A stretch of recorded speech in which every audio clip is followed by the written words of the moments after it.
Sejam todos muito bem-vindos a mais um episódio do Podicólogas. Só não vou dizer que é mais um e é o episódio, porque eu tô esperando a Carol Maxuda faz tempo. É uma mamãe atípica e é o tipo de assunto que a gente precisa ouvir e a gente precisa aprender muito. Eu vou pedir para vocês que conhecem qualquer criança com TEA, adulto com TEA, compartilhar esse vídeo pra gente aumentar a psicoeducação, acho que essa é a palavra. Meu nome é Karina Pirró, eu sou psicóloga aqui do Podicólogas, sou aí a fundadora da comunidade Tarja Branca, que vocês podem ver lá no meu Instagram, como Karina Pirró, ou Terapia no Insta. E vou apresentar para vocês a mamãe atípica e típica também, Carol Maxuda. Seja muito bem-vinda aqui, Ká. Obrigada pelo convite, é um prazer estar aqui com você. Para trazer um pouco aí falar de autismo, de maternidade, de tratamento, falar aí sobre esses assuntos que permeiam a sociedade dentro de um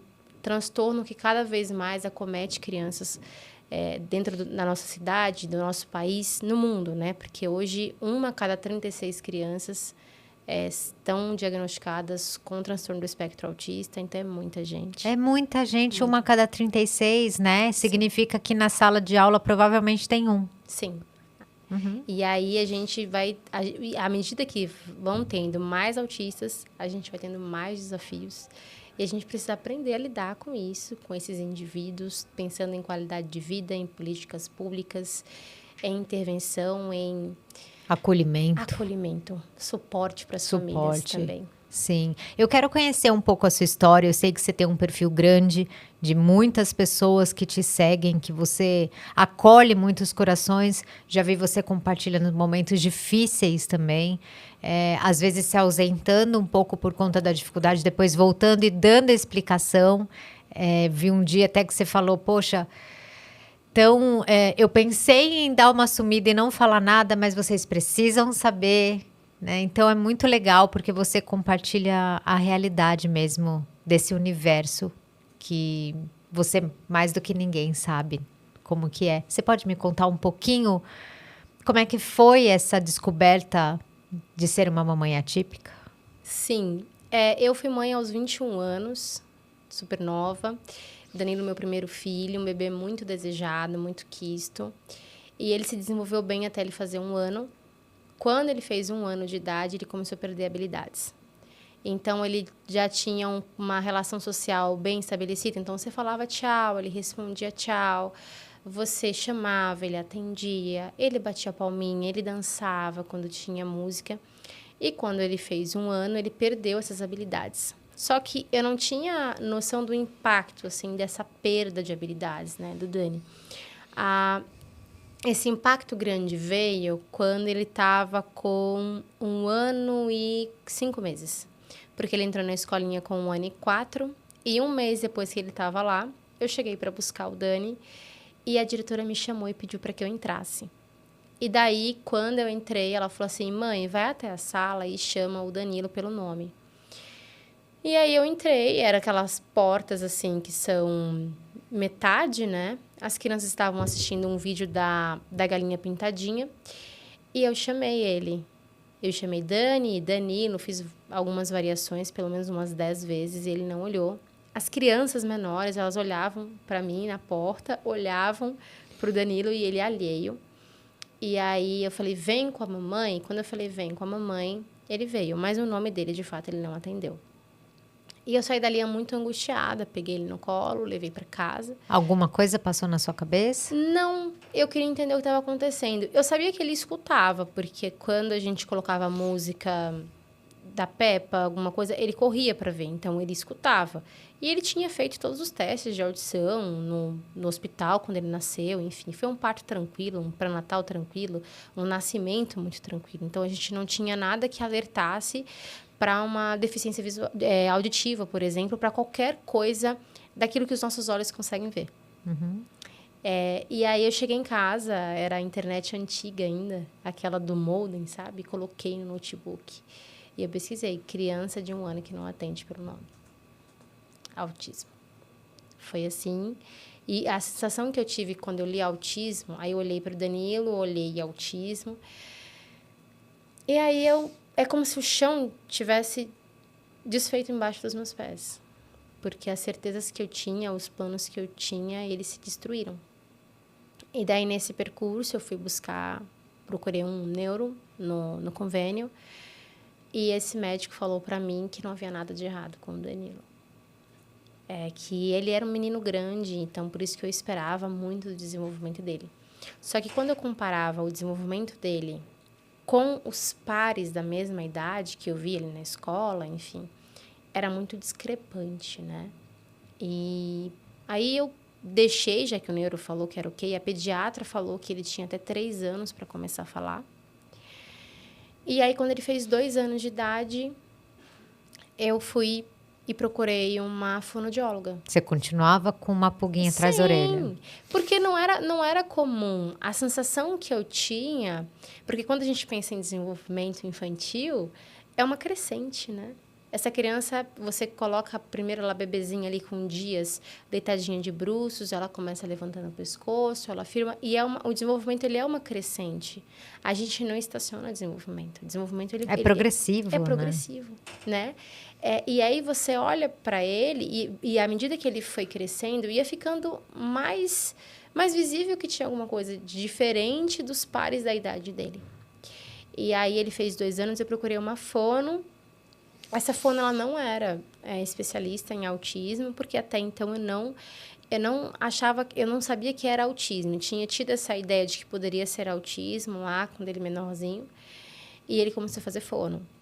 E daí ele não evoluiu, assim, na fono. Ele fez, 3 meses de fono. E a fono falou assim para mim, olha, Carol, eu sugiro que você faça uma avaliação neuropsicológica. Hoje eu sei que a gente não faz avaliação neuropsicológica em bebês, né? Que a gente precisa fazer com pelo menos 6 anos de idade. Mas quando eu fui até o plano, marquei, a avaliação naquela época era muito cara pra gente. E o meu marido falou assim, eu acho que daí ele não tem nada. Quem falou? Meu marido. Eu era a única pessoa que estava assim, achando alguma coisa esquisita. E ele fez 2 anos e 3 meses e ele teve apendicite. E quando ele teve apendicite, eu só descobri que tinha alguma coisa de errado com ele. Ele não falava, né? Porque ele chorava muito quando ia trocar a fralda dele, estava com uma febre alta, vomitando muito e sem andar e sem aceitar comer. E ele sempre foi um menino que comia muito, então algo de errado estava acontecendo e a gente descobriu o apendicite. Quando eu levo ele para o hospital, ele fica internado e no quarto tinha um outro bebê da mesma idade, com desenvolvimento neurotípico. E aquilo gritava dentro de mim que tinha alguma coisa de errado. E na época eu trabalhava fora, né? Eu conversei com o pai dele e falei, olha, eu acho que seria interessante eu ficar em casa para entender o que está acontecendo com o Danilo.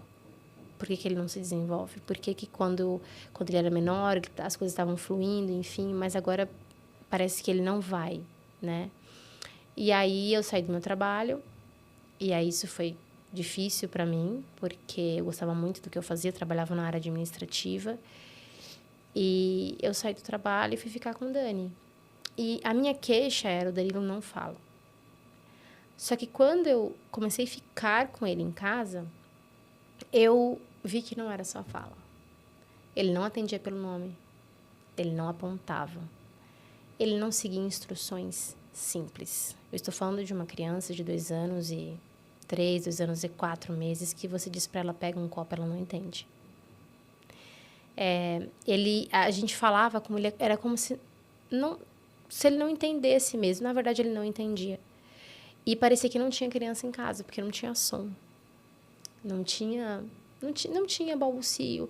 Quando ele queria pegar as coisas, ele puxava a mão da gente.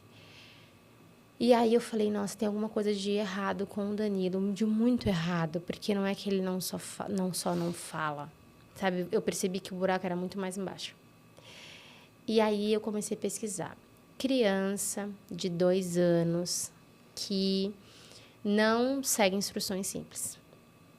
E aí eu achei alguns vídeos e aí foi a primeira vez que eu tive contato com análise do comportamento aplicada e com artigos científicos. E a primeira vez que eu li sobre análise do comportamento, eu me senti uma completa analfabeta, porque eram muitas palavras técnicas. Quem vai ler um artigo, Eu li, aí eu li a segunda, aí eu li a terceira, e eu falei, gente, será que eu fui alfabetizada, de fato? Alguma coisa está errada, eu não estou entendendo o que está escrito aqui. E eu comecei a estudar. E aí eu descobri que eu tinha que fazer uma associação entre um estímulo auditivo com um estímulo visual. Ou seja, o Danilo, se eu dissesse só para ele pegar o copo, ele não entendia. Então, eu tinha que fazer assim, ó, Dani, pega o copo e vim dar ajuda física total. Para que o cérebro dele fizesse essa associação de que aquele estímulo auditivo que ele estava recebendo combinava com aquele estímulo visual. E aí ele compreender. E eu fiz um teste. Eu passei uma semana com ele, com um copo em cima da mesa, treinando ao longo do dia. Dani, pega o copo, e dava ajuda física. No quarto dia, eu falei, pega o copo, ele pegou. Falei, achei o caminho. E aí eu comecei a usar para tudo. Nossa, como mãe, quando quer fazer um negócio, é incrível, né? De arrepiar o que você está contando. E aí, quando eu falei assim, encontrei, achei. Achei um meio achei dele meio. aprender, né? Acho que esse aqui é o caminho. E aí, eu comecei a usar para tudo. Então, ia dar banho nele. Dani, vamos lavar a cabeça? Eu levava a mãozinha dele na cabeça. E aí, ele começou a aprender. Então, ele tinha perdido habilidades, né? Como dar tchau, como dar beijo. Ele não dava o beijo, assim, estalado. Ele só encostava a boca. E a gente entende que, quando a gente fala do autismo e de suas características, que é um transtorno que afeta a comunicação, às vezes a gente tem uma ideia de que a comunicação é só comunicação expressiva. E eu estou falando de uma comunicação receptiva, que a informação chega para mim e eu não compreendo. E isso tem muito a ver também com uma inabilidade de imitar, né? Porque se socialmente eu tenho essa área afetada, se a minha área social é afetada, eu não imito o outro. Então, se eu não imito, eu não aprendo. Então, se eu estou falando de uma criança que não sabe fazer o beijo estalado, é porque há uma falha na recepção ali dela receber a informação e imitar para produzir de volta. E aí eu colocava ele sentado na frente do espelho, eu sentava atrás, eu falava, Dani, dá tchau, e eu dava a mãozinha. Aí eu comecei a fazer muito esse movimento, até que com 3 anos ele aprendeu a dar o beijo estalado de novo e dar tchau. E as evoluções começaram a acontecer. Só que ainda ele não tinha laudo. Tudo isso eu estava fazendo, assim, né? Ia fazendo, ia aprendendo, lendo. Então, eu estudava à noite e de dia eu testava. E fazia todo esse programa, assim, com ele, que eu mesma fui estruturando à medida que eu via as necessidades dele. Isso ele estava na escola ainda? Não, ele dos 2 anos e meio aos 3 anos ele ficou fora da escola. Então, eu fiquei esse período com ele em casa. Fazendo todas as coisas, fazendo ele ganhar habilidade mínima, assim. Porque quando ele ia para a escola anteriormente, ele ficava só andando de um lado para o outro. Ele não fazia atividade. Não estava aprendendo nada. Não estava aprendendo nada, não interagia, enfim. E aí, ele fez 3 anos, eu falei, vou desfraudar o Danilo. Ele ia voltar para a escola. E aí, ele fez 3 anos de idade. Eu observei os horários que ele fazia. Eu não tinha apoio, tá? Eu não tinha psicóloga, não tinha fono, não tinha TO. Era eu por eu, não tinha nem diagnóstico, né? E aí, eu falei, vou desfraudar o Dani. Avisei o pai dele e falei, a gente vai desfraudar o Danilo. E aí, eu fiz todo um planejamento. Eu fiquei 1 semana sem sair com ele de casa. E aí, eu tirei e falei pra ele, Dani, ó, a partir de agora, você não vai usar mais fralda. E a mamãe vai deixar você assim, a gente vai fazer xixi e cocô aqui. Eu acho que ele não entendeu, ou não pareceu entender, mas eu treinei ele.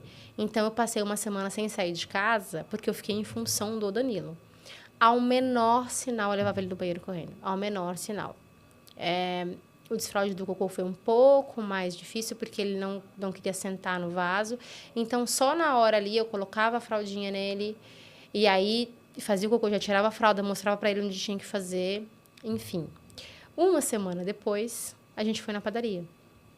Eu adorava ir na padaria com o Dani, né? A gente tomou um café da manhã juntos, e eu lembro como se fosse hoje, eu tô vendo ele na minha frente, porque eu dei um copo de suco para ele, de laranja e um pão de queijo. E aí eu fui pagar. Quando chegou no caixa, ele começou a trançar a perninha. Só que ele não falava e não me olhava, né? O autismo tá ali. E aí eu entendi que ele queria fazer xixi. Corri com ele no banheiro e foi a primeira vez que ele fez xixi fora de casa. E aí o desfraude dele deslanchou. E quando ele chegou na escola, em fevereiro do ano seguinte, com 3 anos e 2 meses, ele estava completamente desfraudado.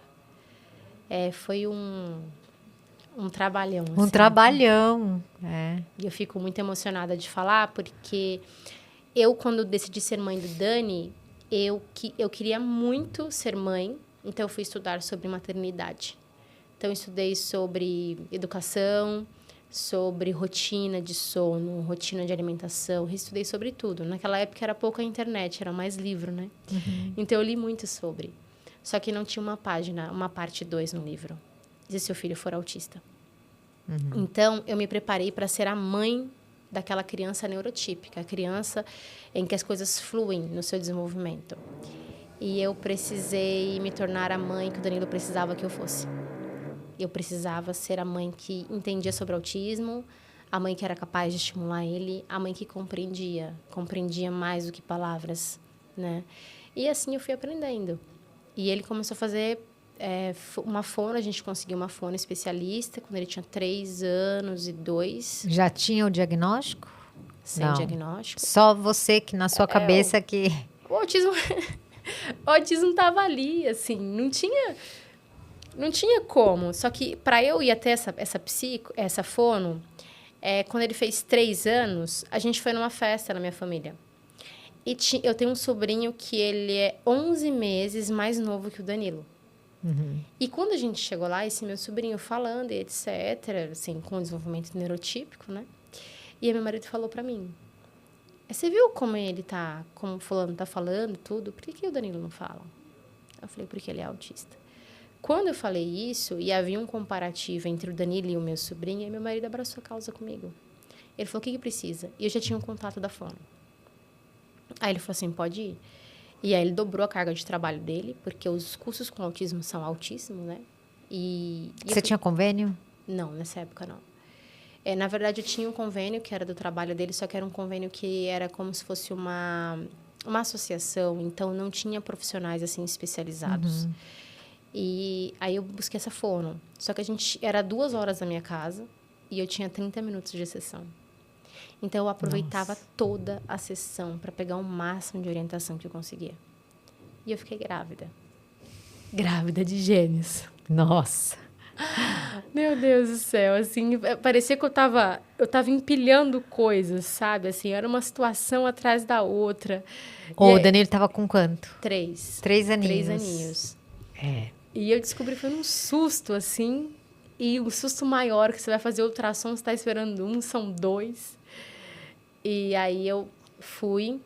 Assim, pro trabalho, né? Tchau, trabalho, tchau. nunca mais te vejo, Sim, né? Sim, porque eu ainda tinha uma esperança de que eu ia voltar pro trabalho. Eu tinha essa esperança no meu coração. Só que aí não dava, porque eram gêmeos e outro filho com autismo. E aí vem a culpa. Meu Deus, eu tenho um filho que precisa tanto de mim. Mesmo sem laudo, eu tinha certeza que ele era autista. Com tantas demandas, com mais 2 crianças, assim, como é que vai ser? E o medo dessas crianças também terem algum atraso no seu desenvolvimento, enfim. E aí eu levava ele para fono, pegava o máximo de orientação que eu podia. Eu levei ele na fono na segunda-feira, na quarta-feira eu dei a luz aos meninos, aos meus mais novos. E aí... Nossa, aí com o bebê em casa, tendo que levá-lo pra fono... Não, aí não tava... Aí eu parei de levar, não tinha... né? Eu não tinha quem ficasse com os meninos, com os meus mais novos, que são 2 meninos. E aí, para eu ir também, não dava. E aí, ele fez 4 anos, em dezembro de 2017. E sem laudo ainda, né? Muito claramente autista. E aí, quando foi... A gente encontrou uma ONG que fazia um atendimento de forma social, né? O valor. Para quem podia, né? Pagar. E aí, a gente tinha 50 minutos por semana de fono, 50 minutos por semana com uma psicóloga e 50 minutos com uma psicopedagoga. Voltada para o autismo? Para o autismo. E aí, porque a dona dessa associação, a família, né? Eles tinham um filho com autismo. E por isso que eles criaram, né? Enfim. E ele era totalmente gratuito anteriormente, mas teve uma crise, acabaram perdendo patrocínio, enfim. Então, tinha esse valor social e a gente pagava. E aí eu comecei a levar o Dani para essas intervenções, e como eram poucos minutos, quando a gente fala de autismo, 50 minutos por semana é a mesma coisa que nada. Porque eu preciso de volume de intervenção e qualidade. Eu preciso de muito estímulo nesse cérebro, muito estímulo, muito estímulo, muito estímulo para garantir um aprendizado. Se eu não tenho uma quantidade excessiva de estímulo, eu não consigo metrificar, eu não consigo pensar em estratégias. Veja que essa criança vai fazer um programa comigo hoje, vai de espera, um treino de espera que eu estou fazendo com essa criança hoje, 50 minutos. O que você chama de treino de espera? Quando eu estou ensinando essa criança a habilidade de esperar. Então, por exemplo, eu estou ensinando para a criança, ela pede para mim assim, me dá água, eu falo, espera, e aí eu entrego a água aqui para ela. Ela esperou quanto tempo? Meio segundo, mas é um treino de espera. Então, eu estou na brincadeira com a minha criança, estou brincando, a gente está brincando aqui de massinha. Aí eu falo, é a minha vez, eu jogo para cima e devolvo para ela. Eu estou trabalhando aqui a troca de turno, que é um brinca, eu brinco, e também a espera, porque enquanto o outro está brincando, eu espero. Só que quando eu falo de ensino no autismo, eu faço muito rapidamente, porque essa criança ela tem pouca tolerância, e aí depois eu vou aumentando esse tempo. Então, imagine que eu venho com a minha criança, que hoje eu faço um treino com ela. A gente está aqui brincando 50 minutos, acabou. Aí eu espero uma semana para ela voltar aqui e ter esses 50 Já perdeu, né? Perdeu. Eu não tenho ganho. Eu tenho que ter horas, assim. Quando a gente fala de autismo, né, desde de que começaram os estudos sobre a análise do comportamento e o efeito dela para indivíduos com transtorno do espectro autista, fala-se em pelo menos 20 horas de intervenção por semana. Meu Deus. Significa que se uma mãe não tiver um apoio mesmo de poder levar, necessariamente ela vai se sentir culpada se ela não fizer essas atividades em casa, né? Sim. Porque ficou por responsabilidade dela. Fica por responsabilidade dela, e a realidade que a gente tem no Brasil hoje a gente tem poucos profissionais capacitados para atender indivíduos com autismo. Então, a gente tem muito psicólogo, mas não adianta você ser psicólogo. Você precisa ter uma formação, uma especialização em análise do comportamento. Então, a gente tem poucos desses... E análise do comportamento voltado para o autismo, porque tem análise do comportamento que não tem nada a ver, né? Aquela análise experimental do comportamento não vai rolar. Você vai ter uma base do que é análise do comportamento, mas eu preciso ter uma análise do comportamento voltada para o autismo. E aí eu não tenho esses profissionais, e eu não tenho um serviço público de saúde que atenda essas famílias. Então, são muitas camadas. E aí, quem fica por conta desse tratamento é a própria mãe. É a própria mãe. E a mãe que, muitas vezes, ela não sabe por onde começar. Lógico, porque você foi estudar, mas qual mãe que, às vezes, consegue estudar, né? Às vezes a gente olha para a pessoa e aí eu falo, de Brasil, eu já atendi mãe que chega para mim no direct e que a gente vai tentar ajudar a criança com desfraude e não tem banheiro em casa. Isso é o Brasil. São mães assim que moram no interior do Acre. Se o Acre é longe, imagine o interior dele. Nossa Senhora. A informação não chega, o acesso não chega. São pessoas que têm pouquíssimo acesso à informação, né? Então, assim, se eu tenho uma criança e você diz que ela faz 50 minutos por semana de intervenção, não é nada. Não é nada. E você está dizendo, você quer descredibilizar a intervenção? Não. Eu estou falando com base em dados. Não há como esse cérebro adquirir o conhecimento se eu não tenho volume, intensidade de intervenção para garantir o aprendizado desse indivíduo. E aí, ele fazia 50 minutos por semana de intervenção e eu aproveitava para ter orientação parental. Então, eu perguntava. Eu era aquela mãe, eu ainda sou, chata pra caramba. Pergunto, como é que faz? Por que está acontecendo isso? E vou estudo. E eu conseguia replicar isso em casa com o Dani. E há uma questão com as mães também, que muitas delas acreditam que para você replicar aquilo que você aprende com ali, com o terapeuta, enfim, você tem necessariamente que sentar com a sua criança para fazer. O que eu entendo por intervenção não é isso. Quando eu falo de intervenção num ambiente natural, é que na minha casa eu consigo fazer isso com meu filho enquanto ele me pede um Toddy. Eu quero Toddy. Espera. Eu estou trabalhando a espera do meu filho. Enquanto eu preparo, ele está esperando. Eu estou trabalhando a habilidade de espera. Quando a minha criança, ela quer muito descer agora pro parquinho, eu falo agora não. Quando eu trabalho conceitos com essa criança, eu quero assistir, eu falo primeiro senta no sofá, depois assistir. Isso aqui são conceitos que eu trabalho na prática com essa criança. Porque espera, primeiro e depois, é muito conceito. Eu não consigo pegar e falar assim, ó, tá vendo isso aqui? Isso aqui é espera. Tá vendo isso aqui? Isso aqui é primeiro e depois. Não existe. Eu trabalho esses conceitos de uma forma muito prática com essa criança. E foi o que eu fiz com o Danilo. Eu, o tempo todo, levava ele no mercado. Ele queria comprar tudo no mercado, abrir coisas dentro do mercado. Eu ia com ele todos os dias no mercado. Apenas para uma coisa. Eu ia lá comprar o bolinho que ele gostava. E aí, eu não deixava ele abrir. A gente passava pelo caixa, quando a gente saía, eu entregava para ele. São coisas que, para uma criança neurotípica, é muito claro. Você vai dizer para ela assim, filho, quando a gente pagar, a mamãe vai levar. A gente pode comer. Se estou falando de autismo, que é um déficit na comunicação, ele não entende o que você está dizendo. Então, Essas palavras são etéreas na cabecinha, né? Precisa ser concreta na prática. Exatamente. É muito abstrato, né? Ele não decodifica aquilo ali, ele não consegue compreender o que você está dizendo. Porque existem áreas no cérebro dele responsáveis por essa comunicação receptiva que você não consegue acessar.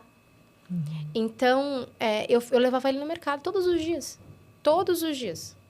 E aí, no primeiro, até o terceiro dia, uma gritaria. E o pessoal olhando, e o menino no chão. E eu lá esperando o menino levantar, né? Porque já está gritando. Você vai fazer o quê? Você espera acabar. E aí, depois disso, ele já acabou o comportamento. Ele entendeu que existia uma sequência lógica. Depois que ele ficou bem ok, eu comecei a fazer mudanças, porque eu estou falando de um cérebro com uma rigidez cognitiva, que é a dificuldade de se adaptar a novas situações. Então, quando eu falo de rigidez cognitiva, por exemplo, se você estiver vindo para cá e você perdeu o seu ônibus, perdeu o seu táxi, foi embora, você perdeu, o seu Uber cancelou, o seu cérebro consegue refazer esse planejamento e pensar, existe outra possibilidade. Se eu tenho um indivíduo com autismo, quando a gente fala em rigidez cognitiva, ele não pensa em possibilidade. Deu errado. Deu errado. Ele não pensa em troca. E quando a gente fala, mas isso é frescura dele? Não. O DSM-5, ele vai descrever a rigidez cognitiva como uma dificuldade extrema de adaptação e que traz sofrimento extremo para o indivíduo. Não é que ele faz isso porque ele quer. O cérebro dele entra em sofrimento. E aí, ligado com isso, a gente tem a baixa tolerância à frustração. Isso que leva à crise? Isso que leva à crise. Porque quando a gente pensa em crise no autismo, né, é uma desregulação que acontece ali. E por que essa desregulação acontece muitas das vezes? A gente vai ter crise de ordem sensorial, então essa criança entra no shopping, muita luz, muito barulho, enfim, pode levá-la a uma desregulação. Mas a gente também tem uma crise que ela vem por essa baixa tolerância à frustração. Então, por exemplo, que está ligado à rigidez cognitiva, que está ligado à linguagem. Vou dar um exemplo aqui para você. Eu vou com minha criança e falo assim, a gente vai lá no mercado agora e a gente vai comprar pão de queijo. Essa criança gosta muito de pão de queijo e essa criança também gosta muito de batata frita do McDonald's, tá? E o McDonald's fica do ladinho ali do mercado. Ela gosta dos dois, certo? A gente leva lá e fala assim, a gente vai comprar pão de queijo. Ela enfrenta a fila, ela espera. E aí, chega na hora, acabou o pão de queijo. É um sufoco isso. Porque tem uma outra opção ali do lado. Ela pode dizer para você, a linguagem. Tá bom, não tem batata frita, não tem pão de queijo, mas eu posso ter batata frita. Há uma flexibilização e a gente leva para um outro lado. Quando eu falo de autismo, né? Ele não vê possibilidade naquela hora. É tudo muito preto no branco. E aí, se o meu cérebro ele não adapta, ele não flexibiliza, é muito difícil para eu lidar com a minha frustração. E aí vem a desregulação. E essa situação que eu estou falando para você aconteceu com meu filho. Ele entrou em crise no meio da rua. E o que você faz? Espera a crise passar. E como é que você... porque eu atendo uma mãe atípica que sofre quando o filho entra em crise, até porque é tímida, né? Então, assim, já vem para esse mundo, não olhem para mim. E aí pega um filho que tem uma crise, tá todo mundo olhando. Como você lida com isso? Eu ignoro o mundo à minha volta. Mais importante do que os olhares das pessoas, mais importante do que aquilo que vão dizer ou pensar sobre meu filho, é o bem-estar do meu filho. Eu sei que meu filho não queria estar em crise. Eu sei que a crise é um sofrimento para ele. Eu sei que a crise é como se tivesse uma pane no cérebro dele. Eu estou ali para ele. E quem tenta intervir naquele momento, que vem dar palpite não solicitado, fala assim, eu quero passar esse momento sozinha com meu filho, licença. Grosseira mesmo. Porque a minha prioridade é o Na meu verdade, filho. educada. Você foi educada, você tá... Comunicar uma coisa que a gente não quer, essa que é a questão, né? Sim. Não é falta de educação, né? E assim, já aconteceu, eu tô lá com o menino em crise, e aí, à medida que eles crescem, fica mais complexo essa questão dos olhares à volta. Porque se você tem uma criança de 3 anos que se joga no chão do supermercado, tem 3 anos, mas se você tem um menino de 11, 1,50 m de altura, não é tão bonitinho. É muito estranho. É estranho, não é usual. E geralmente tem um olhar pra você como sendo culpada, né? Não mãe... educa o moleque, né? Sim, meio isso. Sim, que mãe ruim. Como é que ela deixa ele fazer isso? E não é sobre deixar, né? São coisas que a gente não tem o controle. É claro que à medida que o tempo vai passando e você vai ganhando aprendizado, você entende que existem ações que você toma. Quando você compreende, né? Porque eu acho que a base, para quem é mãe e quer aprender a lidar com o autismo do filho, está se sentindo perdida, a base é você entender esse transtorno. O que esse transtorno afeta o meu filho? Quais são os pontos importantes aqui? Então, eu entendo que uma crise não acontece do nada. Se eu tenho esse conhecimento de que uma crise não acontece do nada e que existem estágios para essa crise, para essa criança chegar no descontrole, porque eu tenho um indivíduo que está num funcionamento estável, acontece alguma coisa que leva ele a um comportamento de pré-crise, então a criança ela não começa em crise. Ela tem um comportamento que antecede a esse. Você pode contar um exemplo do seu próprio filho? Sim. Então, eu vou dar um exemplo aqui, tá? A criança está em funcionamento estável. O que é uma criança em funcionamento estável? Ela está colaborativa, ela está brincando, ela está sorrindo, ela está tranquila, ela está tendo contato com você, que isso é um funcionamento estável. Aí ele chega lá na cozinha para mim e fala assim, eu quero pão de queijo. Só que agora é hora do almoço, tá? E eu falo assim, olha, eu já entendi que você quer pão de queijo, mas agora não tem, né? Poderia ser um dia que era a hora do café da manhã, mas a gente tem outra coisa para comer que não é o pão de queijo e eu não consigo arrumar um pão de queijo para ele agora. E aí ele começa a insistir, pão de queijo, pão de queijo. Então isso aqui já é um sinal para mim. Quando ele começa a repetir muito uma mesma palavra. Uma agitação psicomotora aumentada, então ele anda mais de um lado para o outro. Ele vem até você e ele vem mais brusco. Ele ainda não está com comportamento de agressividade. Ele vem só com comportamento mais brusco. Ele coloca o rosto mais perto. Ou você está sentado, ele vem, se joga no seu colo, senta assim com força. Você percebe que são pequenos sinais. De uma irritabilidade, De uma né? irritabilidade. A feição dele. Ele fica com a feição mais fechada, mais irritadiça. E aí, se eu não ajo aqui... Nesse momento, aí eu tenho a escala comportamental, que chega na crise. A crise é um descontrole. E aí, fica um alerta para as famílias. Você tem que agir na pré-crise. Na crise, você espera passar. Porque a crise, como esse indivíduo está em descontrole, quanto maior o descontrole dele, mais difícil para ele raciocinar. Maior descontrole, menor raciocínio. A gente já viu cenas, né? Isso não acontece só com autista, mas gente em descontrole, uma pessoa quebrando o vidro de um carro, por exemplo. Não adianta você falar com ela. Porque ela está descontrolada. A capacidade de raciocínio dela vai aqui embaixo. Então, se a criança está em crise, você vai o quê? Você espera passar. Então, eu tenho que agir sempre na pré-crise. Então, o que é que eu posso fazer para desacelerar esse comportamento de crise?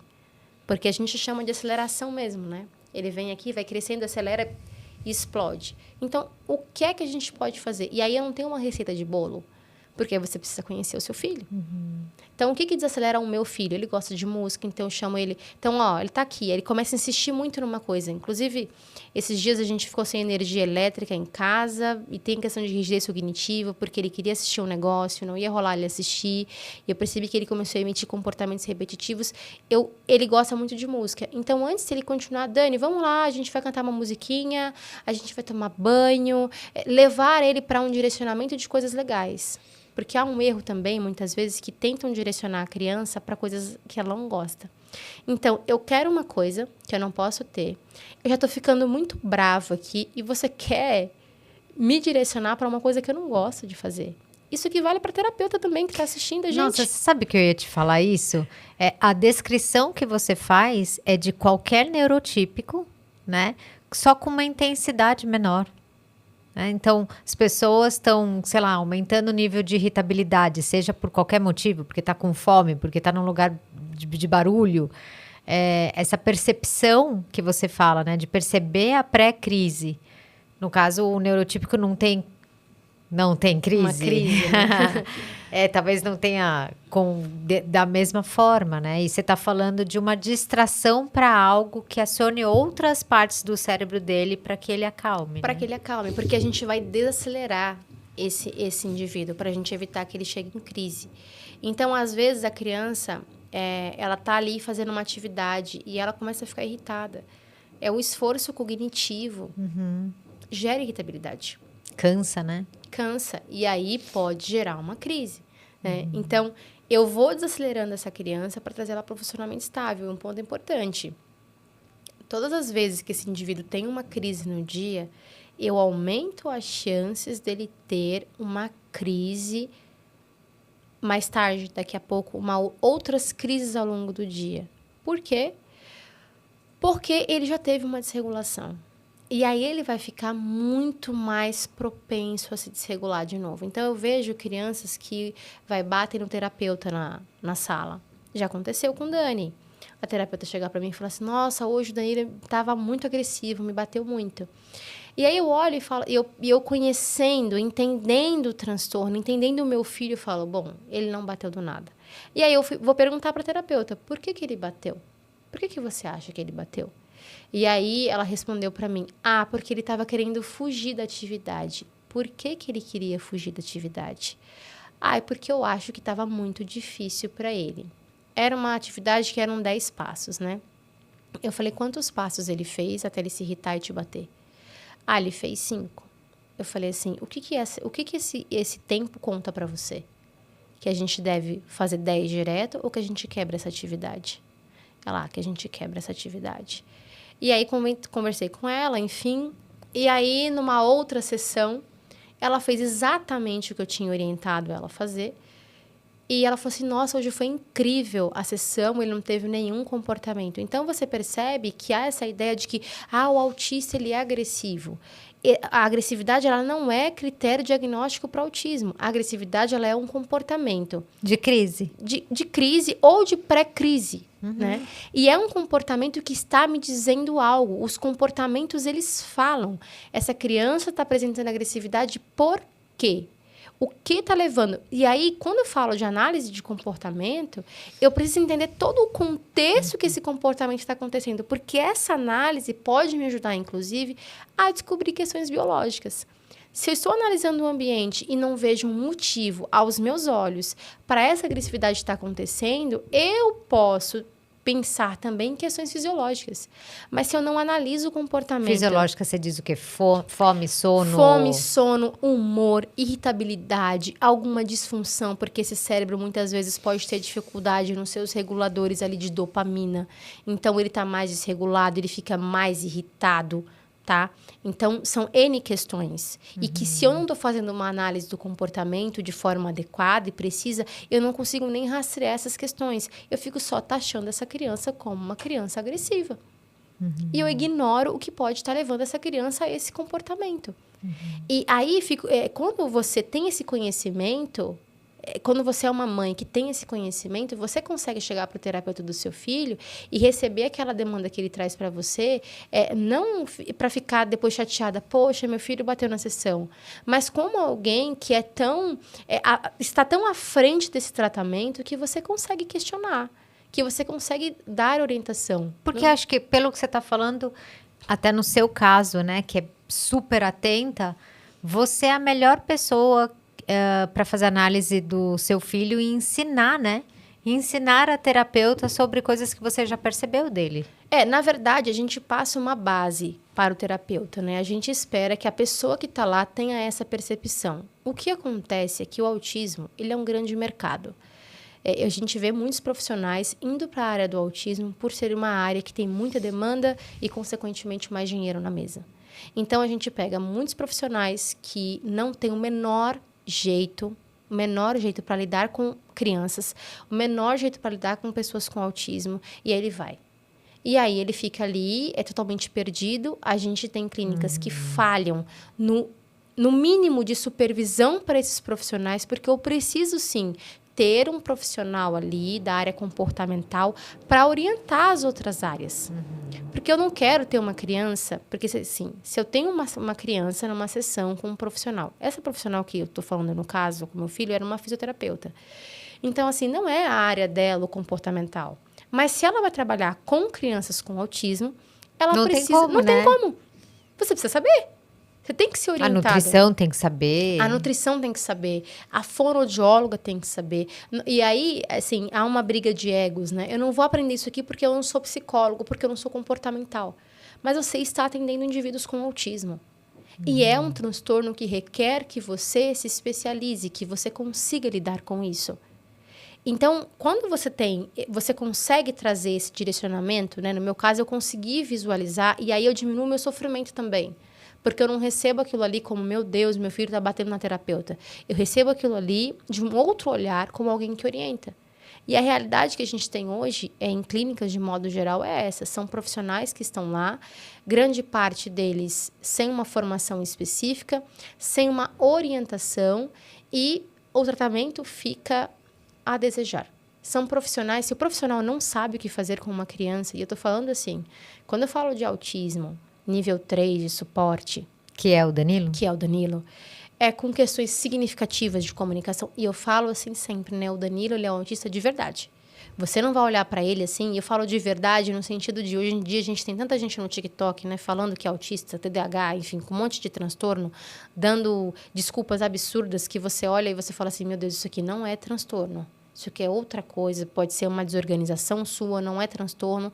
Isso deixa a gente confuso quanto ao que é um transtorno de fato e o impacto que ele traz para a vida do indivíduo.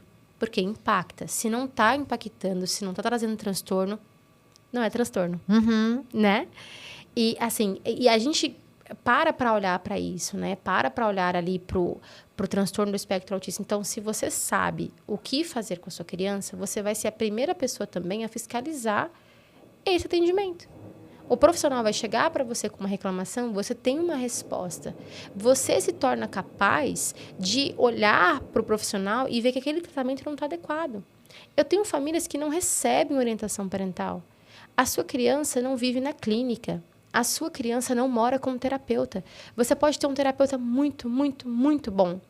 Só que fica na clínica lá 3 vezes por semana, quando chega na sua casa você não sabe o que fazer, vai por água abaixo, porque você não consegue dar sequência. E aí, em que isso vai te impactar? Você não consegue ir no mercado? Você não consegue ir no médico? Você não consegue ir na praça com sua criança? Você não consegue brincar? Você perde qualidade de vida.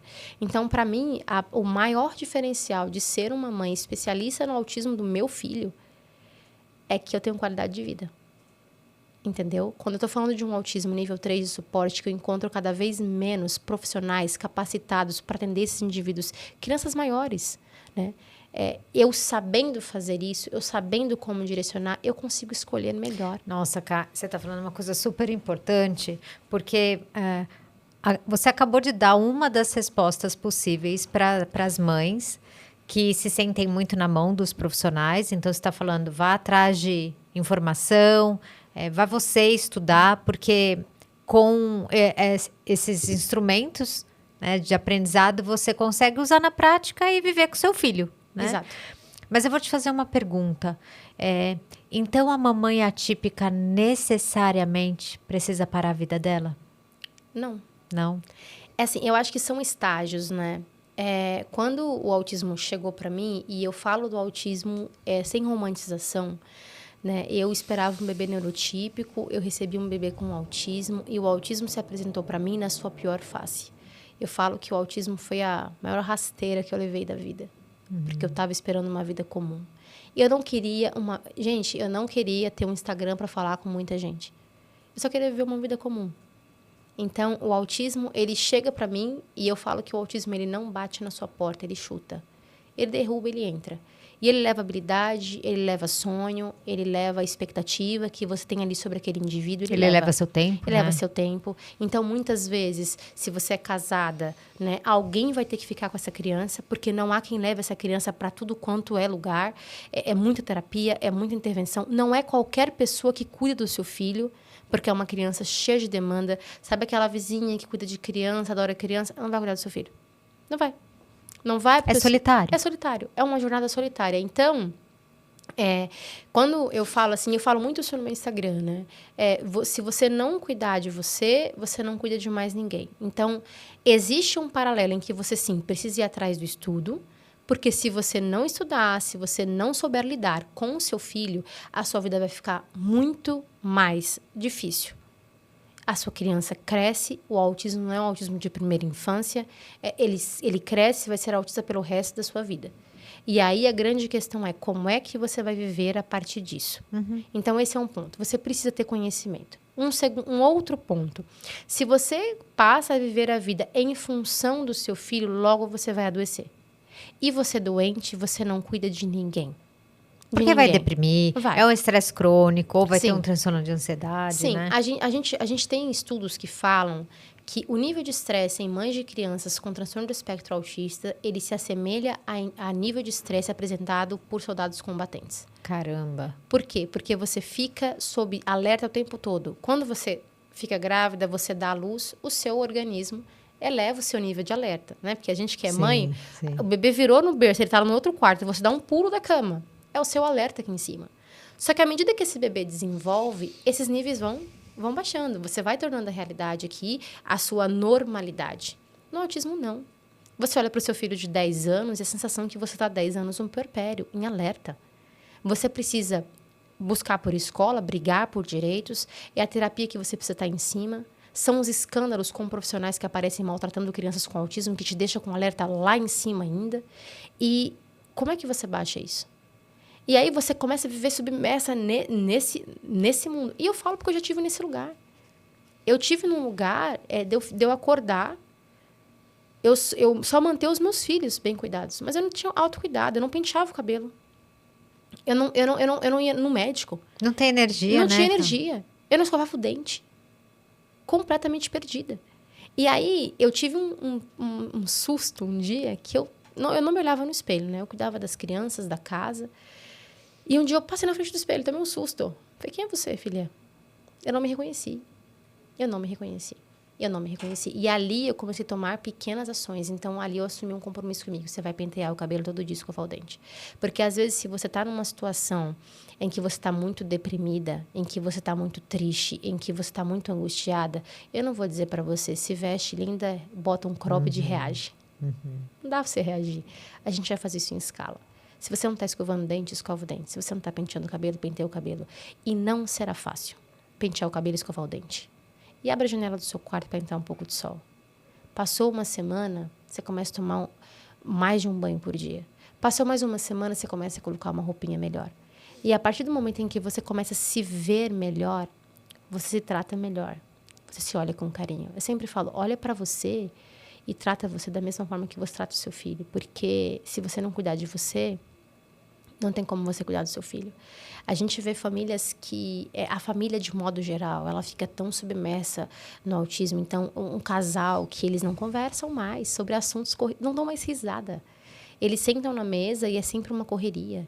É criança gritando, é criança chorando.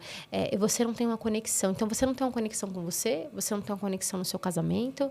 E as coisas, elas vão se esvaindo. Porque é difícil mesmo. Então, Deve ter estudo de separação também, né? Ah, com certeza.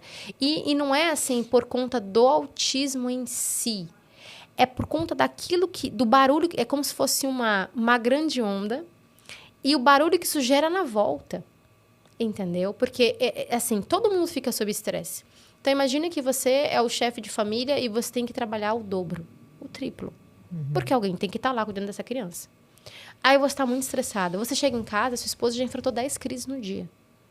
ela tá destruída. Não há conversa. Se sobrar energia, ela vai querer contar, né? Se sobrar. Porque na maioria das vezes ela deita e dorme. Tá cansada. Então tá todo mundo num nível de alerta gigante. Então você fala, a mãe ela precisa assumir? Não. Ela vai precisar de muita força. Muita força. É isso que eu falo da importância de a gente estar em comunidade, né? De você se unir com outras mães que passam pelo mesmo que você. Dentro da minha comunidade, a gente tem um encontro às terças-feiras com um psicólogo. Você criou uma comunidade? Sim. Como que chama? Comunidade Mães Especialistas. Então, porque... Bom nome, hein? É bem você mesmo. Porque, assim, elas precisam ser especialistas. Eu falo assim, vocês não precisam ser especialistas em autismo. Vocês precisam ser especialistas no autismo do filho de vocês. Uhum. E a gente tem um encontro toda terça-feira com um psicólogo. Um grupo, né? É como se fosse uma terapia em grupo ali. E as mães trazem as necessidades delas. E o que eu mais escuto, elas falarem assim, nossa, às vezes eu chego aqui chorando e eu saio sorrindo. Porque você escuta uma outra mãe contar uma vitória. Você escuta uma outra mãe contar um dia difícil. Porque, você é feliz?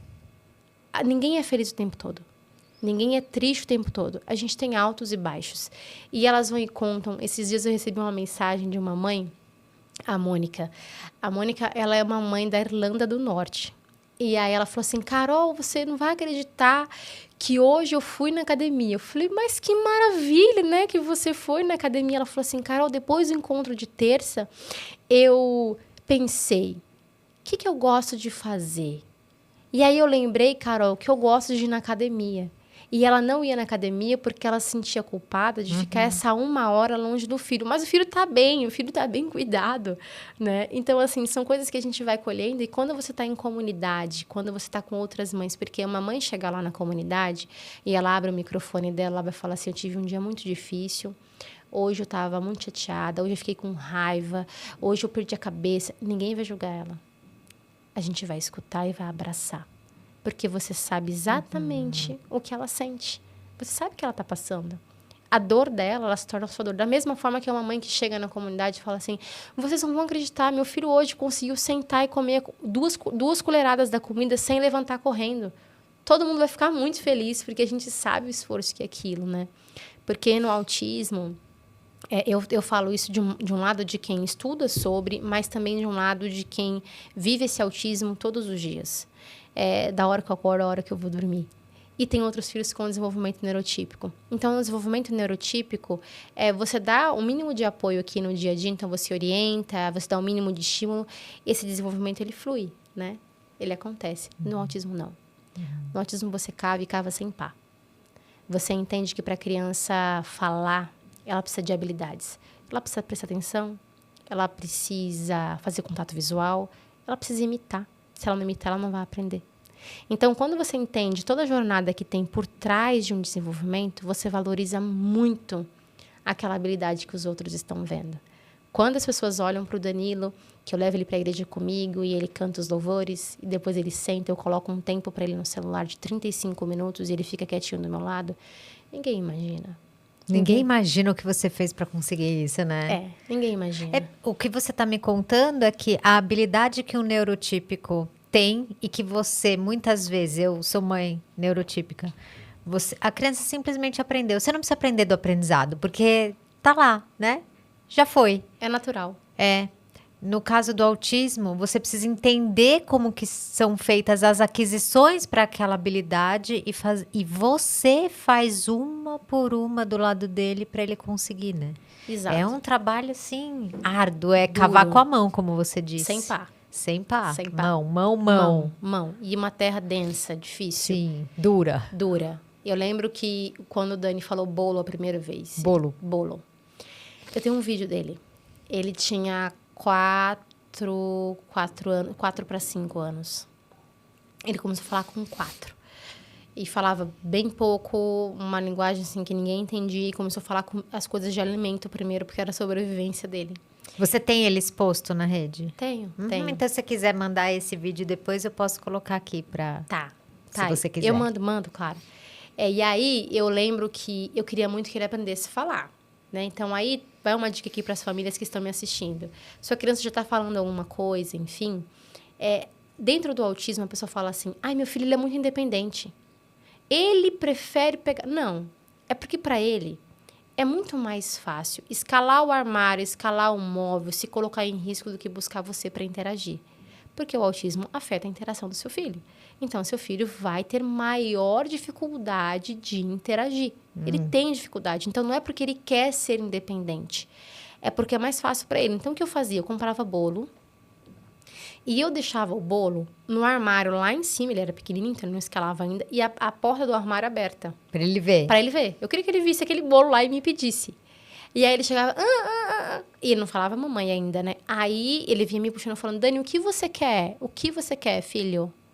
Aí ele, com a mãozinha assim, aí eu, bolo? Aí ele, no vídeo assim, ele, bolo! Eu falei, pode pegar o bolo. Graças a Deus, falou, bolo, pode pegar. Dei, sentei assim, e foi uma grande felicidade, assim. Então, eu lembro disso e eu sei que foi ele não apontava antes.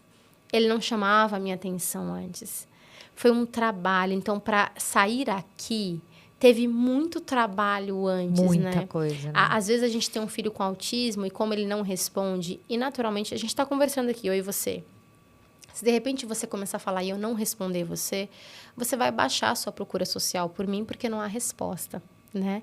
E é natural que quando a gente tem um filho com autismo e um filho com autismo não verbal, a gente fale menos com ele, porque não há resposta, não há retorno ali. Então, você acaba falando menos. E eu lembro que eu falava muito com o Danilo, e durante muito tempo foi uma jornada de puro silêncio. De puro silêncio. Eu falava, Dani, olha o sol, olha a chuva, né? Olha, Dani, tá chovendo, enfim. E ele totalmente alheio, assim, ao ambiente. E agora, quando a gente sai que tá chovendo, ele fala, chovendo. Ele fala, chuva. Ai, frio. Mas porque um dia alguém falou com ele. Então, muitas vezes, muitas né? vezes. E sem retorno. E tem essa questão de não ser verbal, mas ele descobrir.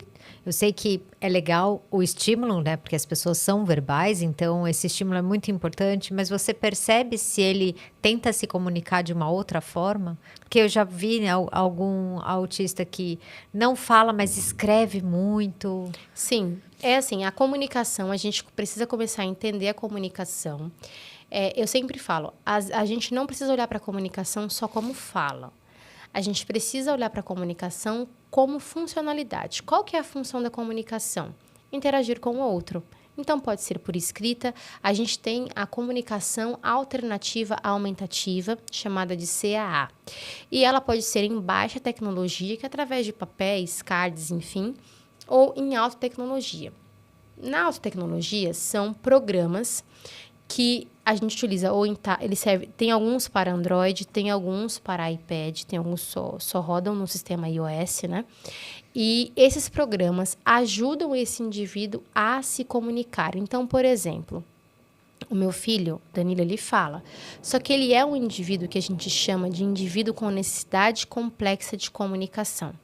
Porque por mais que ele fale, ele não tem uma fala fluida, ele não consegue conversar, ele não consegue manter um diálogo. E quando eu dou para ele um apoio de comunicação, que ele usa hoje, uma comunicação alternativa, aumentativa de alta tecnologia, eu trago para ele o poder da comunicação. E quando eu mostro para ele que existe uma forma de se comunicar em que ele é compreendido, eu aumento a intenção de comunicar dele, porque começa a fazer sentido para ele a comunicação. Então, se a sua criança não fala, e aí vamos a mais um erro aqui, né? Se eu tenho uma criança, eu vi isso de um médico uma vez, um psiquiatra. Se eu tenho uma criança fazendo uma intervenção com fono, há mais de 6 meses ela não desenvolveu a fala, comunicação alternativa. Porque às vezes fica-se a ideia de que, espera ele falar. E a criança está cheia de questões comportamentais porque ela não se comunica. Eu tenho um comparativo que eu sempre falo, que imagina que você chega agora lá na Alemanha, ninguém fala português, e você não fala alemão. E nenhuma outra língua que as pessoas... 6 meses sem conseguir falar sem alemão, falar nada. né? Porque pode ter essa dificuldade. Sim. E aí, olha a loucura que é isso, né? Porque você não compreende... As pessoas não te compreendem, mas você continua tendo necessidades. qual é o comportamento que você vai emitir para ser visto. O comportamento mais primitivo. Você vai se jogar, você vai bater, você vai ficar muito bravo. Ninguém te compreende. Então, se sua criança não fala, não está se comunicando, a gente precisa urgentemente dar poder de comunicação para essa criança. Então, se a criança, a gente pode alfabetizar ela, ela pode desenvolver gosto pela escrita. É claro que toda mãe sonha em ouvir a voz do seu filho. Mas mais importante do que só ouvir a voz do seu filho é o seu filho se comunicar com você. Ele ter esse poder, ele poder dizer onde dói, por que dói. Porque aí, quando ele consegue colocar lá no comunicador dele, dor na perna, ele conseguiu comunicar, você entendeu. Ele não precisa se jogar no chão. Ele não precisa gritar. Ele está sendo compreendido. Então, existem formas de se comunicar. Hoje, a comunicação alternativa ela é pouco difundida. A comunicação alternativa é mais ou menos esses aplicativos com algumas imagens e som? Sim. São programas de comunicação específicos desenvolvidos para indivíduos com necessidade complexa de comunicação. Bom, você vai pagar... Por exemplo, o Danilo ele usa um programa que chama TD Snap, né? O iPad custa R$2.000, porque tem que ter uma geração nova ali específica. O programa em si, para ele ter voz, você paga R$30 por mês, então não é caro. O que a gente tem são poucos profissionais habilitados para treinar a família. Porque quando você pega esse comunicador e entrega na mão da criança, não basta você só entregar na mão dela e esperar que intuitivamente ela utilize. Essa criança precisa ter um bom parceiro de comunicação, que no caso é a família, que está ali todos os dias com ele, que modela, que mostra para ele a funcionalidade daquilo ali, para que ele vá se familiarizando e ampliando o repertório. E aí, é mais uma tecnologia, mais algo para aprender, né? Mais algo para aprender, né? Então, assim, ele é um suporte mesmo de comunicação. A comunicação alternativa, ela está para o indivíduo com autismo, assim como a cadeira de rodas está para um indivíduo com uma deficiência física que o torna ali cadeirante. Então, é um suporte importantíssimo. Daria para o governo disponibilizar isso? Daria. Se tivesse boa vontade. Daria, tá bom? Fiz uma pergunta só para vocês ouvirem a resposta. Se tiver alguém aí da política querendo fazer uma lei um pouquinho melhor, querendo ser útil para a nossa sociedade, por favor, compartilhem aqui se vocês conhecem algum político que pode olhar para isso com carinho. Sim, e não só isso, né? Investir no treinamento dos profissionais que atendem essas famílias no SUS. Tá? Investir no treinamento dos educadores. A gente tem gente ainda que quer impedir a entrada do dispositivo na escola, porque fala que não pode eletrônico. Aí a fono... Socorro, Deus! A fono que atende meu filho, a gente conversando, ela me dá supervisão, né? Para eu fazer as coisas com o Dani. A gente conversando, ela fala assim, minha vontade de dizer, você tem um aluno cadeirante, tira a cadeira dele, então. Não pode, é motorizada. É motorizada, né? Então, assim, a gente tem poucas políticas públicas voltadas para esse público. E eu acredito, seriamente, que o maior diferencial que a gente pode fazer na vida de uma criança, de uma família, é a orientação parental. Porque a orientação parental... ela replica o aprendizado, ela replica o ensino. Então, por exemplo, eu sou uma mãe especialista, eu consigo ajudar outras milhares de mães. E aí, uma vai replicando para outra. Você não está fazendo faculdade de psicologia? Faço faculdade de psicologia. Que ano que você está? Estou no 3º semestre. Eu quero te roubar para minha clínica. Você nem vai precisar. Mas se você precisar de um espaço para estagiar, assim, nossa, vou ter um grande prazer de ter uma excelente profissional sem ter se formado, de um coração maravilhoso. E tô até emocionada, porque que coisa linda que você foi para nossa área, né? Para transformar isso que aconteceu na sua vida, né? Que, como você disse... O autismo veio para chutar a porta, mas você está transformando isso em pérola, né? Isso é muito, muito bonito. Assim, quando eu fico emocionada também de falar disso, porque quando o autismo chegou para mim, foi muito difícil. E o autismo ainda continua sendo muito difícil, porque ele é um transtorno, né? Por minha vontade própria, eu viveria o autismo na minha casa. É recente que eu comecei a compartilhar sobre o autismo na rede social, assim.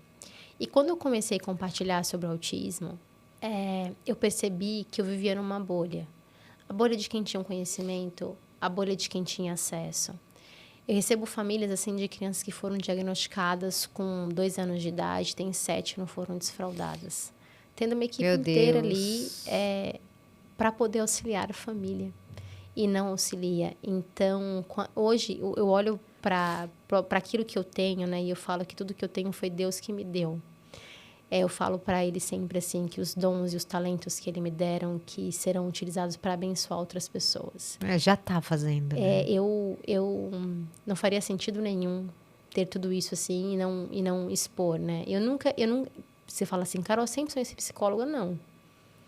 A psicologia ela caiu no meu colo, porque quando eu comecei a compartilhar nas minhas redes sociais, como eu disse, eu percebi que as pessoas elas não têm o mínimo. Elas não têm o mínimo, elas não têm conhecimento, elas não têm quem olhe. E a gente olha para pessoas dentro desse mundo do autismo assim, qual que é a realidade da família com autismo? Famílias que só um trabalha, com pouco recurso financeiro, isoladas, enfim. E aí eu vejo pessoas que se aproveitam dessas famílias e falam assim, eu tenho um curso aqui sobre autismo, R$1.000. A família não tem R$1.000. Se a família tivesse R$1.000, ela estaria muito feliz. Vendendo isso, assim, o autismo ele é um mercado, assim, enganando as pessoas, colocando para as pessoas, se você fizer esse passo a passo, seu filho vai super desenvolver. E é uma grande mentira. Eu não posso afirmar para uma família que se ela seguir essa receita, o filho dela vai ter uma super evolução. Porque eu estou falando de cérebro humano. De cérebro humano. Eu não sei como esse indivíduo vai receber a intervenção. Eu não sei. E quando eu olho para essas coisas, eu via a dificuldade das famílias e eu falei, meu Deus, eu tenho tanto conhecimento aqui guardado, porque é uma vida inteira, né? Ele tá com quantos anos? 11. 11. 11 anos, assim. E seus pequenos estão com 7? 7 anos. Então, eu comecei a compartilhar e eu percebi isso. E aí, eu falei, vou fazer psicologia. E eu me apaixonei. Eu sou completamente apaixonada por psicologia. Bom, você conseguiu achar horário para fazer uma faculdade? 5h30 da manhã eu tô lá. Caramba, eu acabei de falar se dá para ter vida, você me respondeu na vida, né? Assim, eu faço faculdade, eu levanto às 4 horas da manhã, eu entro às 5h30 da manhã na faculdade, das 5h30 às 9 da manhã. Existe faculdade das 5h30 às 9? É, só uma universidade que eu encontrei, entendeu? Não achei outra. Que legal. Com essa possibilidade. E todas as vezes que eu cruzo o portão da universidade, eu agradeço. Porque eu me sinto privilegiada de poder fazer esse curso, sim. E eu acredito que muitas outras coisas serão possíveis a partir disso. De estar mesmo assim para orientar as famílias, de dar um tratamento de qualidade para as pessoas. Eu penso muito em ter uma clínica não só, vamos fazer essa atividade, isso aqui com a criança, mas a gente só o basiquinho com a criança ali, mas um tratamento que envolva a família, que capacite os pais, que pense numa intervenção que faça sentido para a criança. Eu vejo muita criança na idade do meu filho, com 10 anos de idade, que não tem mais paciência para fazer intervenção numa sala de 20 metros quadrados, sentado ali numa mesa pequena que não cabe a perna dele. E essa criança fica irritada. Então, eu preciso, sim, pensar numa intervenção de boa qualidade, uma intervenção que... O que esse indivíduo gosta de fazer? Vamos colocar para fazer uma atividade física? Vamos pensar em levar esse indivíduo no mercado? Vamos ensinar ali ele como que ele escolhe, pega uma fruta, coloca no carrinho, leva lá no caixa e paga. É funcionalidade. Eu preciso que esse indivíduo desenvolva suas potencialidades. Uhum.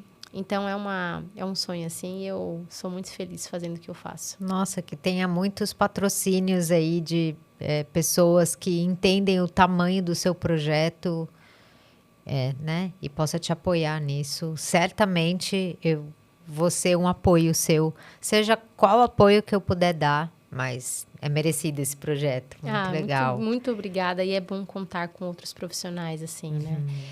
A gente... As coisas, a vida ela acontece, né? A gente não tem um controle sobre todas as coisas e eu aprendi isso. Só que eu descobri também que se eu ficasse só chorando, eu não mudaria nem a minha realidade, nem a realidade dos outros. E toda vez que eu recebo uma mensagem, Carol, nossa, hoje tem uma mãe que me mandou uma mensagem lá do Mato Grosso. Carol, comecei a fazer faculdade esse ano por sua causa, porque eu vi que você consegue. Você tem 3 filhos, eu tenho um. Então, me parece mais possível. Eu consigo, é mais possível fazer, porque se você está conseguindo, eu vou conseguir. Eu falo que eu não dou conta de tudo. Eu dou conta daquilo que eu consigo. Tem muita coisa que fica a desejar. É assim, você olhar para mim aqui, eu não sou... A Carol, ela é excelente no Instagram, excelente... Não. Eu faço as coisas à medida que eu consigo, à medida que eu posso. Tem muita coisa que eu deixo de fazer, enfim. Mas aquilo que importa, são os meus filhos, que são as minhas alunas, que é o meu trabalho no Instagram... Eu vou fazendo assim e faço muito feliz. Muito, muito, muito feliz. Certamente cada um que você tocou o coração como inspiração ou com ensinamento, essas pessoas sabem. Espero até que se vocês estiverem aqui assistindo a Carol, que vocês deixem o depoimento de vocês aqui embaixo no que a Carol te ajudou, porque eu acho que isso é um presente para te dar mais força. É gostoso demais ler isso, né? É um combustível, assim. Quando às vezes tem dia que eu não tô legal. Que eu brinco que eu falo assim, nossa, eu acordei sem carisma hoje. Nenhum carisma.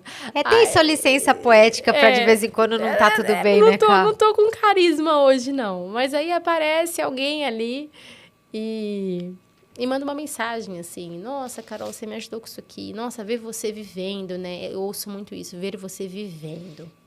Porque é uma diferença, né? Uma diferença entre você viver e sobreviver. Então, ver você vivendo me faz ter vontade de viver também. Eu sempre falo, no autismo a gente não tem grandes vitórias. A gente constrói pequenas conquistas que elas vão se somando e elas se tornam grandiosas. Quando eu olho para o meu filho com 11 anos, apesar de todo o impacto que o autismo tem na vida dele e o quanto influencia ali, eu lembro daquele menino de 2 anos que não entendia um comando de pegar um copo.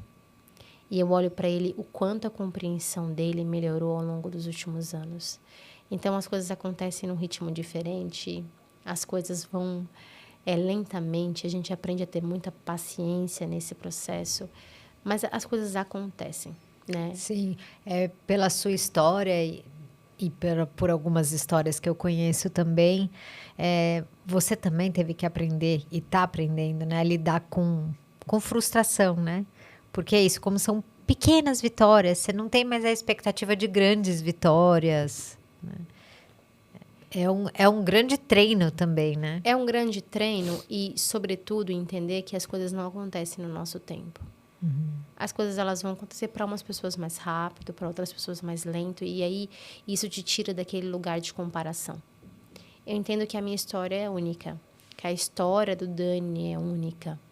E eu entendo que cada vitória conta. Então, por exemplo, hoje eu fui com ele no shopping e ele falou assim, eu quero bala. Aí eu falei assim, tudo bem, eu vou comprar bala, mas a gente vai para casa e você vai comer depois do almoço. E ele fez assim. Eu queria dar um pulo no mercado.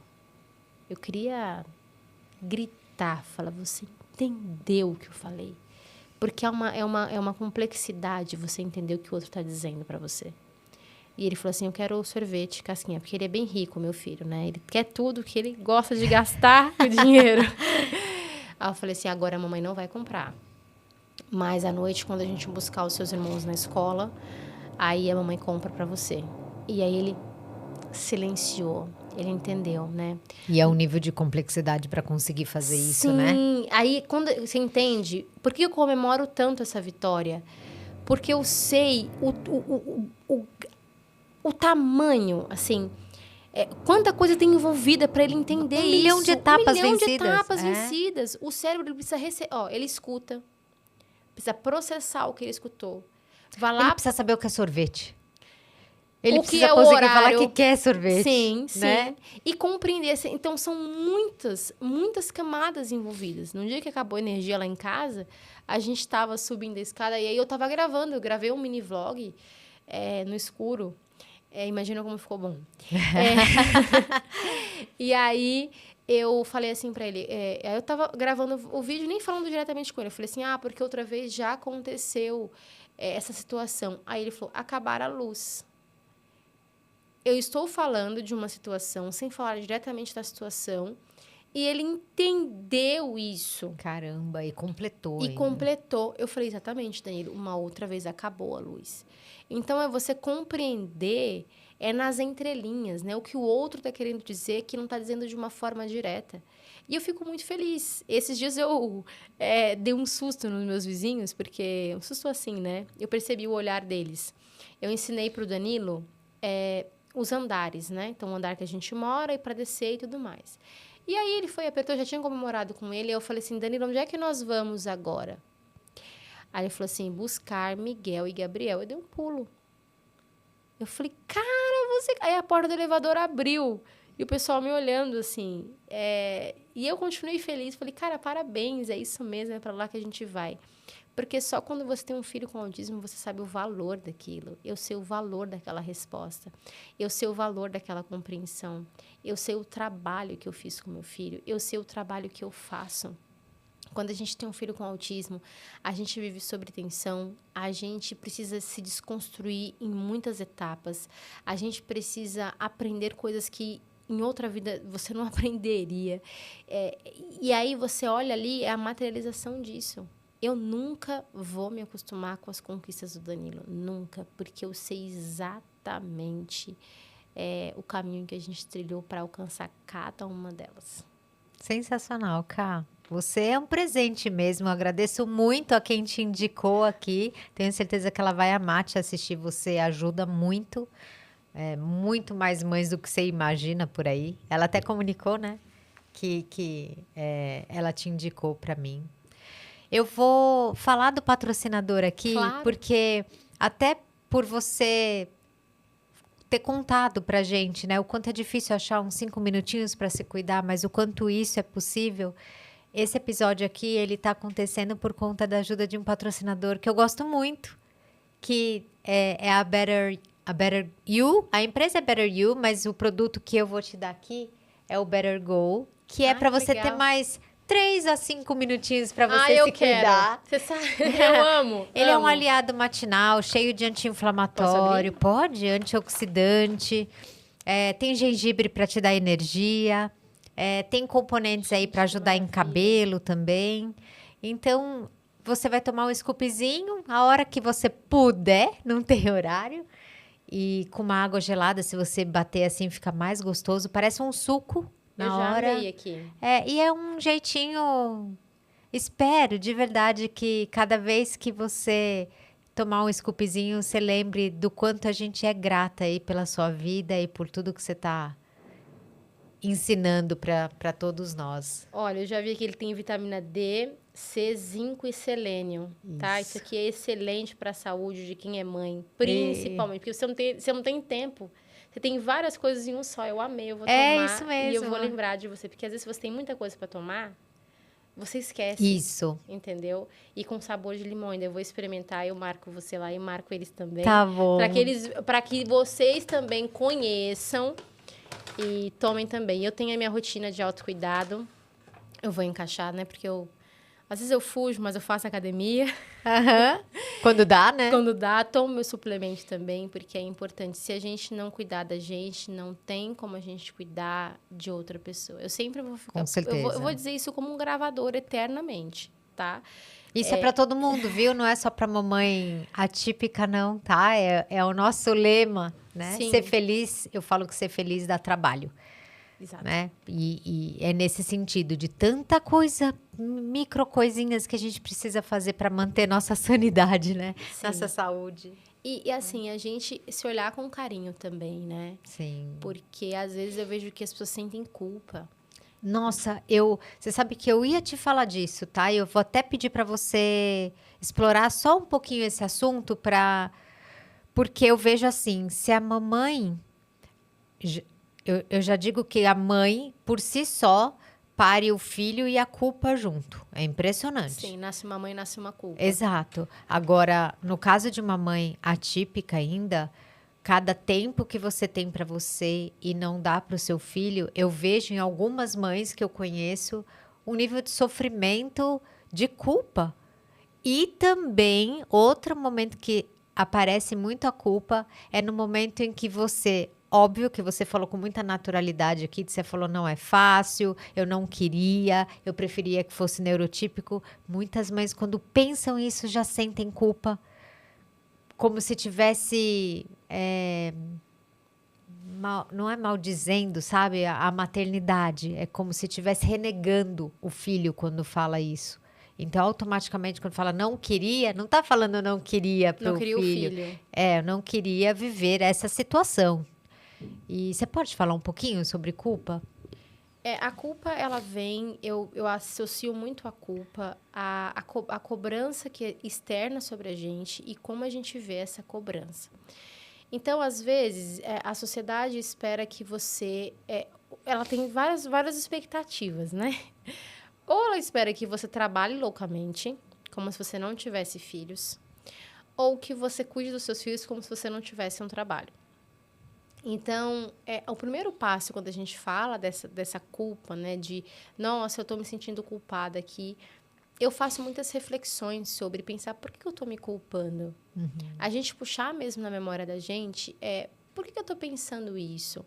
E muitas vezes, quando a gente fala, eu vejo mães que sentem culpa em ter um autocuidado, em cuidar dela, em tirar um tempinho para ela, né? Por que você está sentindo essa culpa? Porque muitas vezes acontece que você não acha que você merece aquilo, que você merece ter um cuidado, que você merece ser vista. E aí, quando você faz isso, você se culpa. Nossa, mas eu poderia estar lá com meu filho. Nossa, mas eu deixei de fazer, sei lá, 50 minutos de estimulação com meu filho porque eu estava cuidando de mim. E eu quero dizer, assim, sobre isso, né? Para quem está assistindo aqui, para quem está acompanhando e que se sente culpada, que não consegue tirar um tempo para si. Mãe que se comer um chocolate na rua fica com remorso depois de não ter trago para casa. É que antes do seu filho existir, você já existia. Então, a gente precisa olhar para as coisas em ordem de prioridade. Quem veio antes? Seu filho ou você? Você. E parece frio o que eu estou dizendo, mas é a realidade. Você veio antes. O seu filho só existe porque você existe. E aí, se dentro desse universo você está ali só dedicando ao seu filho e etc., dedicando, e você vai se apagando, em algum momento você não vai nem conseguir mais ser essa supermãe que você é para o seu filho. O seu filho vai ser muito mais feliz se ele tiver uma mãe feliz do lado dele. Se você está feliz, você vai ficar mais leve com a sua criança. Você vai ficar menos estressada. Você vai ter mais paciência. Você vai conseguir se dedicar melhor a essa criança. Então, dentro desse cenário, uma mãe que só vive para o filho, mas que está estressada, que está irritada e etc., acaba refletindo no filho. E uma mãe que está cuidando dela, que está lendo um livro. Eu falo para as mães assim, às vezes você não está com tempo de ir para a faculdade, isso nem está na sua realidade agora, como não esteve na minha durante muitos anos. Mas você consegue ler um livro, assistir um filme, pelo amor de Deus, que não seja sobre autismo. Um livro que não seja sobre autismo. Buscar coisas para você. Se eu perguntar para você agora, o que você gosta de fazer? Tem muitas mães que não sabem responder isso. E aí, qual é a mãe que vai estar melhor disponível para o filho? Essa mãe que está buscando algo para ela, que dá uma risada assistindo um filme legal ali, aqueles bem bobinhos de comédia romântica, ou a mãe que está sobre estresse? Que, como você disse, é que nem o estresse de um combatente, sim, né? Então, que mãe que vai estar mais disponível para esse filho, né? O filho vai falar, meu Deus, você voltou da guerra? Não, o filho fala, mãe, nossa, não acredito que me chamou de novo. Por quê? Porque você está estressada. Isso. Porque você está cansada, porque você está esgotada. Então, é dentro dessa análise, assim, eu preciso colocar as coisas em ordem. O que eu gosto de fazer? Essa é a primeira pergunta. O que você gosta de você? Quem é você depois do diagnóstico de autismo do seu filho? O que você gostava de fazer que você deixou de fazer? O que te dava prazer? Nossa, eu gostava de música. Que tipo de música? Será que tem um tempinho para você tocar um instrumento na sua casa mesmo? Enfim, o que você gosta de fazer? A gente precisa começar por isso, para a gente se encontrar, Pra gente saber das coisas que eu gosto. Eu lembro que a primeira vez que... Isso tem o quê? Tem uns 4 anos. Que a minha irmã, que também é psicóloga, ela me ligou e a gente estava conversando. Ela falou assim: quem é você? Eu falei: eu sou Ana Carolina, eu sou mãe. Ela falou assim: não foi essa a pergunta que eu te fiz. Quem é você? E eu não soube responder. Aí ela falou assim pra mim: então guarda essa informação aí e depois você me liga pra você me contar. Pode mandar um áudio no WhatsApp. E eu passei a semana remoendo aquilo. Eu não sabia quem eu era. Eu não sabia do que eu gostava. Tira a maternidade e não sabe o que era, Não né? sabe. Quando a pessoa te pergunta quem é você, eu sou a mãe de fulano. Não é quem é você. Não o papel que você é. Assim, é você. Exerce, exatamente. Entendeu? Quem é você? E hoje, se você me perguntar, eu sei responder. Eu sou a Carol que gosta de rir, que gosta de conversar, que gosta de ir para academia, que gosta de tomar um sorvete. A Carol que gosta de ler livros sobre hábitos. A Carol que gosta de assistir dorama. A Carol que é apaixonada por psicologia e desenvolvimento infantil. Essa é a Carol. A Carol que é mulher, que é esposa. A Carol que também é mãe. Você entende? Tem muita coisa, Tem né? muita coisa. E a partir do momento que você sabe quem você é, do que você gosta, isso te ajuda também a se colocar como uma prioridade. Sim. Assim, ter um filho atípico é parte da sua vida, não é a Não é sua vida, né? Você não é o autismo. Isso. O seu filho não é o autismo. Eu sempre falo, né? Antes do seu filho ser autista, ele é uma pessoa. Antes de você ser mãe, você também é uma pessoa. O autismo, ele toma um grande espaço na vida da gente. E se a gente não tomar cuidado, ele engole. Ele engole. E quando você vê, você está submersa. Eu falo com famílias assim que as mães não têm um tempo de qualidade com o cônjuge. Sim. E que se sentem... E às vezes até tem ajuda, tá? Tem uma avó, uma tia que é super disponível, mas que não tem.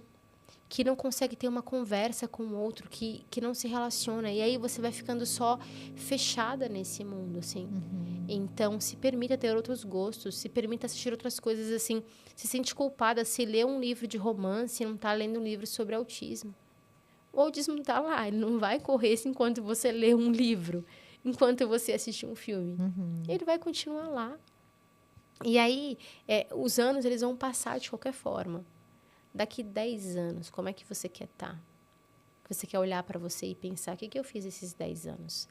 Se você me perguntar, Carol, o que você fez? Eu cuidei do meu filho, cuidei da minha casa, mas eu também me cuidei também. Muito bom. Eu sorri, eu brinquei, eu troquei com outras pessoas, eu tive momentos descontraídos. A gente tem que ter isso, porque é isso que dá força pra gente no dia a dia, diante dos nossos desafios.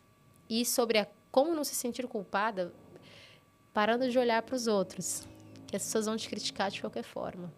Se você estiver cuidando do seu filho, se você estiver na academia, se você tirar um dia para ir fazer sobrancelha, as pessoas vão olhar para você e vão te julgar. E aí você tem que decidir que existem coisas que são do outro. É a opinião do outro sobre você. O que o outro pensa ao seu respeito é um problema dele, porque é ele que está pensando. Não sabe nada da Não sua sabe vida, nada né? da sua vida, Nada, é você nada, que nada. sabe. E aí você perde essa necessidade também de se justificar. De justificar para o outro o que você faz, o que você deixa de fazer. Você deixa de fazer isso porque você entendeu que aquilo que as pessoas pensam ao seu respeito é um problema delas e não o seu. Eu já fui muito julgada, já fui julgada porque eu não trabalhava fora. Nossa, mas como assim, agora que seus filhos estão na escola, você não vai trabalhar? E eu cheia de coisa para fazer, meu Vou Deus. deixar meus 3 na sua casa, aí você fica uma lá. semana e me fala se você vai trabalhar também, Exatamente. né? É muito fácil julgar, como se né? eu não trabalhasse muito dentro da minha casa, cuidando dos meus filhos. Só que você olha assim e você fala assim, essa pessoa não vive a minha realidade. E aí, não vale. Não vale o desgaste, não vale. Viva a sua vida. Cuida de você, dos seus.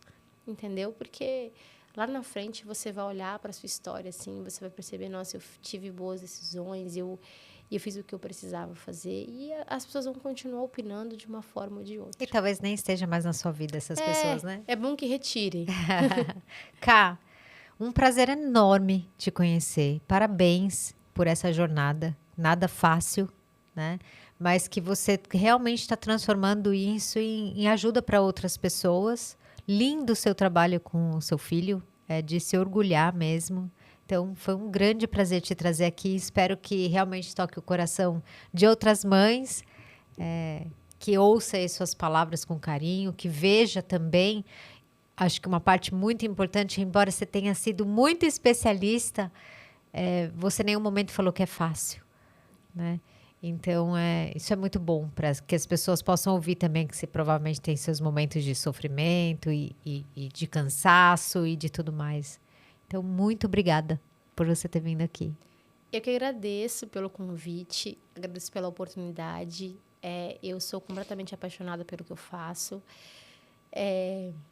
O autismo mudou a minha vida e eu fico muito feliz que da minha dor saia a cura para outras pessoas. Então, se eu puder ajudar, se eu puder contribuir, se eu puder ser alívio para as pessoas, eu vou ser. E aquilo que você falou, eu não sou uma pessoa que fico fingindo felicidade plena, porque ela não existe. A gente é humano, a gente é real, a gente vai sofrer. Só que há um detalhe importante nisso, que eu sempre falo para as mães: se permita sofrer, se permita chorar, mas não se permita ficar nesse lugar para sempre. Perfeito. Onde as pessoas podem te achar? Porque eu vou deixar a sua rede social aqui embaixo. Então, se você quiser falar para essa câmera aqui, onde as pessoas podem te achar, Carol? Vocês podem me achar no Instagram, @carolmaxuda. Eu vou soletrar, mas vai estar aqui embaixo, MACKSUDA. Lá vocês vão encontrar um pouco de autismo, de vida diária, de vida real, sem romantismo, mas também sem lamentação, porque eu não vejo sentido em compartilhar as coisas difíceis, sem compartilhar também algo que transforme a vida de vocês e que torne a jornada de vocês mais leve, assim como é a minha. Vai ser um prazer receber vocês lá no meu Instagram. Todo dia a gente está lá nos stories, compartilhando a vida também. E vocês me encontram por lá. Tem um canal no YouTube também, que em breve eu vou começar a alimentar. E fala da sua comunidade, se as mamães quiserem procurar a comunidade e participar. A comunidade de Mães Especialistas é uma comunidade que tem aulas sobre autismo. Vocês vão aprender a lidar com o autismo dos seus filhos. Vocês vão aprender também a lidar com os comportamentos. Vão aprender aquilo que vocês precisam, não só para lidar com o seu filho, mas também para questionar, caso você olhe e fale assim: essa intervenção aqui não está adequada para o meu filho. Tem encontro com psicólogo toda semana para que vocês consigam cuidar da saúde mental de vocês. Eu acredito que não existe um cuidado com o outro se eu não tiver um cuidado comigo também. E as mães que são alunas da comunidade também têm acesso a mim semanalmente para tirar as suas dúvidas específicas. Na comunidade tem mais de 80 aulas e semanalmente eu vou subindo novas aulas lá. As inscrições agora elas estão encerradas. Em breve eu vou abrir as inscrições, então vocês podem continuar aproveitando todo o conteúdo gratuito que eu ofereço aqui no meu Instagram. Perfeito. Muito obrigada, Carol. Obrigada a você. Muito obrigada a vocês. Por favor, deixem sua curtida, compartilhem para alguém aí, que vocês sabem, uma cada 36 crianças a Carol trouxe está dentro do transtorno do espectro autista. Então, certamente o seu compartilhar vai ajudar alguma mãe que você deve conhecer alguém. Muito obrigada e até a próxima. Tchau, tchau.